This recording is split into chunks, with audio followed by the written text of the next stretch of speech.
Bonjour à tous, alors on se retrouve aujourd'hui pour faire le book haul du mois de décembre et de janvier. Le mois de décembre, j'entends par là hors salon de Montreuil, puisque je vous ai déjà présenté mes acquisitions au salon de Montreuil.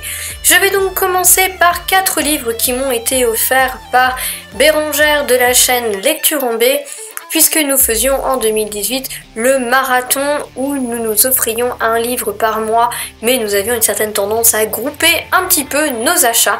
Je vais donc vous présenter 4 des romans de ce swap. En tout premier lieu, elle m'a offert Le Souffle de Midas, écrit par Alison Germain et paru aux éditions du Chat Noir. Comme d'habitude avec les éditions du Chat Noir, une magnifique couverture qui brille. Ici, on va donc évidemment reprendre un petit peu le mythe de Midas, ce roi qui pouvait changer en or tout ce qu'il touchait. Je n'en sais pas beaucoup plus, mais j'ai hâte de me plonger dans ce roman. Elle m'a aussi offert le tome 1 de Scorpie par Roxane Dambre et paru chez Calman Levy. Tout ce que je sais, c'est qu'ici, on va parler quelque chose comme tueur à gages au pouvoir surnaturel, etc. Je n'en sais pas plus, je sais que tout le monde me vante cette série de Roxane Dambre, il ne m'en fallait pas plus pour avoir envie de la découvrir. Toujours par Bérangère, j'ai reçu le 2e tome de Laura Noir qui s'appelle La Marque Rouge, toujours écrit par Roberto Sanquer et paru aux éditions Scrineo. J'avais adoré, mais alors réellement adoré, toute l'atmosphère du tome 1, donc j'ai vraiment envie de me plonger dans ce 2e tome. Ici, en fait, on va rencontrer Louise et des apprenties sorcières. Elles sont dans une école, finalement, d'apprenties sorcières, et on va suivre un petit peu toutes les aventures, et surtout mes aventures de Louise, qui a été plus ou moins maudite par justement cette fameuse aura noire. J'ai adoré, et donc eh bien voici le tome 2 et j'espère avoir le temps de le découvrir sans trop tarder. Ensuite, encore un roman que j'attendais avec impatience puisqu'il s'agit du tome 3 de Kayla Marshall, La Source, écrit par Estelle Wagner et paru aux éditions du Chat Noir. Toujours une superbe couverture. Je n'ai pas réellement besoin, je crois, de vous parler d'Estelle Wagner parce que ceux qui me connaissent savent à quel point j'aime cette série d'urban fantasy d'amour, et honnêtement j'ai hâte et peur à la fois d'entamer ce 3e et dernier tome parce que hâte, j'ai envie de savoir ce qui va se passer, mais peur parce qu'il va falloir que je laisse les personnages aller à leur avenir tout seuls. Sans moi, va falloir les quitter et ça va pas être simple. Ensuite, je vais passer à quelques cadeaux de Noël qui ont été des livres parce qu'en général, j'en reçois toujours quelques-uns, même si ce n'est pas que mes cadeaux de Noël parce que ma famille trouve que j'en ai déjà largement assez. J'ai quand même reçu de la part de mon père L'étrange ville de Grimsley par Alison Noël et paru chez Michel Lafon. Ce roman, ce qui m'avait attiré, c'était la couverture que je trouve carrément géniale. J'avais donc fait une petite wishlist et mon père m'a dit quand je l'ai vu et que j'ai lu la 4e, il m'a trop tenté, donc je te l'ai pris, et j'espère qu'il sera super sympa. À Trembleterre, tout est magique. Certains peuvent voler, on y suit des cours pour apprendre à tordre les cuillères par la pensée, les chiens donnent naissance à des cochons, et au final, il n'y a que le jeune Grimsley, 12 ans, qui est anormalement ordinaire. Voilà, j'ai pas lu la suite, moi ça me suffisait, j'ai vraiment envie de découvrir un petit peu cet univers jeunesse, je précise, mais qui a l'air bien loufoque. Un autre roman qui a fait de l'œil à mon père et qu'il m'a donc offert, c'était La Maison des Secrets par Chris Columbus et Ned Vizzini chez Pocket Jeunesse. C'est un roman donc que j'ai déjà lu, j'ai adoré sur le début et puis pouf, tout est retombé comme un soufflé parce que trop brouillon, parce que voilà, je vous laisse découvrir ma chronique écrite ou vidéo. Écrite, elle est déjà en ligne, vidéo, elle sera à venir, mais je dois avouer que dans l'ensemble, j'ai trouvé quand même que c'était très brouillon et que ça manquait de cohérence. Ensuite, mon frère m'a offert cette magnifique intégrale de Terre-Mer. C'est un véritable pavé de plus de 1700 pages. Il est très très lourd, et donc c'est écrit par Ursula Le Guin et le livre de poche. Ici, c'est un classique de la fantasy. Je vais essayer de le sortir malgré son format pavé en le découpant par tome, je pense. Il va falloir que je retrouve exactement combien il y a de tomes.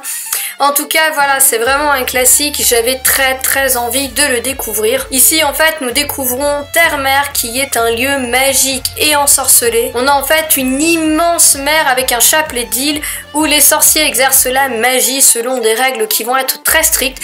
On va ici suivre Jed, je crois, qui est un éleveur de chèvres, qui au final, après une longue initiation et on peut supposer d'énormes aventures, deviendra l'archimage le plus puissant du pays, mais on suivra aussi bien d'autres personnages, je n'en sais pas plus, en tout cas j'ai hâte de le découvrir. Mon frère m'a aussi offert des bandes dessinées puisqu'il m'a aussi offert 3 bandes dessinées de Princesse Sarah. Vous avez ici les tomes 8, 10 et 11. Donc il manque le 9 parce que le 9 n'était pas en bon état et mon frangin et comme moi, il ne supporte pas les livres abîmés. Donc il a préféré ne pas me le prendre, je le trouverai par moi-même. Princesse Sarah est une histoire que j'adore. Pour ceux qui ne connaissent pas, je dirais sur les 4 premiers tomes, vous reprenez plus ou moins l'histoire du livre. Je dis plus ou moins parce que vous êtes dans un univers beaucoup plus steampunk.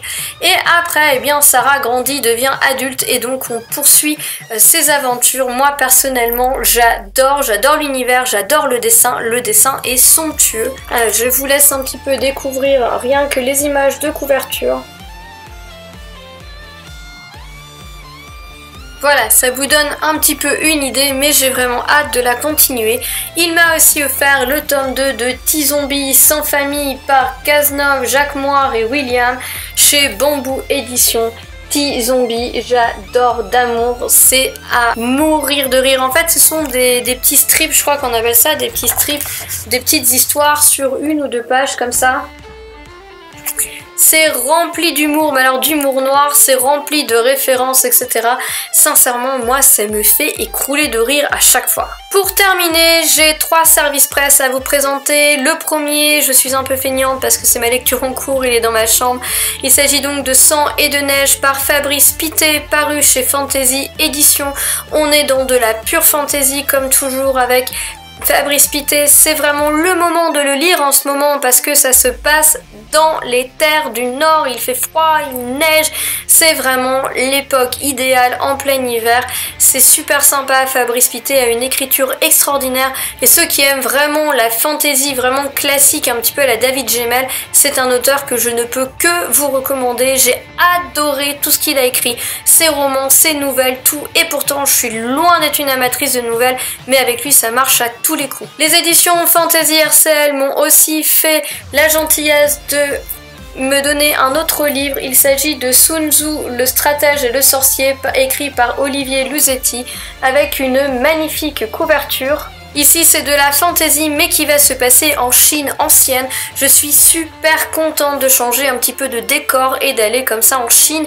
On n'en trouve pas si souvent. On va rencontrer un orphelin qui va traverser, je pense, le pays à la recherche de son grand-père. C'est un orphelin qui apparemment aurait une sorte de voix qui résonne dans sa tête. Pour le moment il pense qu'il est fou, mais bien évidemment ce gamin est voué à une destinée extraordinaire. Je n'en sais pas plus parce que j'ai pas vraiment envie de me spoiler l'histoire. J'ai sincèrement envie de me plonger dedans comme ça. Je vous en dirai donc un petit peu plus une fois que je l'aurai lu. Et enfin, je voudrais vous présenter un autre service presse qui est mon premier coup de cœur de l'année. Il s'agit du Garçon et la ville qui ne souriait plus par David Brie, qui est paru aux éditions Lynx, qui est un objet livre complètement extraordinaire. Je pense que vous allez le voir, ça brille de partout. L'intérieur est tout aussi beau. Je vous l'ai déjà présenté sur Instagram, hein, je vous ai déjà mis pas mal de photos sur ce roman. Mais sincèrement, j'ai adoré et donc avec, j'ai eu une petite nouvelle. Alors d'après ce que je comprends, il y en aurait 5. Moi j'ai eu à l'église Sainte-Mathilde. C'est à lire après le roman et ça nous en apprend plus sur certains personnages. J'ai adoré et très honnêtement, voilà, ça a été un véritable coup de cœur. Je vous laisse vous référer à ma chronique. Vous la retrouverez d'ores et déjà sur le blog et bientôt en vidéo. Mais sincèrement, c'est un roman qui est magnifique, aussi bien en objet qu'à l'intérieur. Il est poétique, il est porteur de messages. message, mais en même temps il est hyper dynamique, on s'ennuie pas, c'est hyper original. Bref, comme je vous l'ai dit, c'est mon premier coup de cœur de l'année. Donc voilà les amis, j'en ai terminé avec mon book haul du mois de décembre et du mois de janvier. J'espère qu'il vous aura plu. N'hésitez pas à me dire en commentaire ce que vous, de votre côté, vous avez reçu, ce qui vous fait envie en ce moment. Et en attendant, à tous, comme d'habitude, je vous souhaite d'excellentes lectures et je vous dis à bientôt. Ciao, bye!